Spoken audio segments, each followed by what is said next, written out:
বিএনপির ৪৭তম প্রতিষ্ঠা বার্ষিকী উপলক্ষে পরিষ্কার পরিচ্ছন্নতা কর্মসূচি পালিত হয়।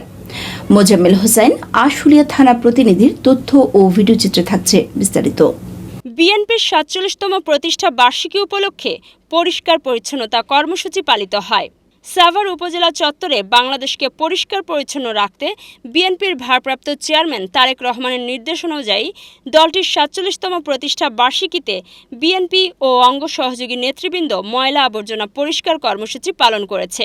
এ সময় সড়কে পড়ে থাকা ময়লা পরিষ্কার করা হয়। ঢাকা ১৯ আসনের বিএনপির সাবেক সংসদ সদস্য ডাক্তার দেওয়ান মোহাম্মদ সালাউদ্দিন বাবুর নেতৃত্বে এই কর্মসূচি পালিত হয়। এ সময় আরও উপস্থিত ছিলেন সাভার উপজেলা পরিষদের সাবেক ভাইস চেয়ারম্যান দেওয়ান মোহাম্মদ মঈনুদ্দিন বিপ্লব, ঢাকা জেলা স্বেচ্ছাসেবক দলের সদস্য সচিব আসাদুজ্জামান খান মোহন।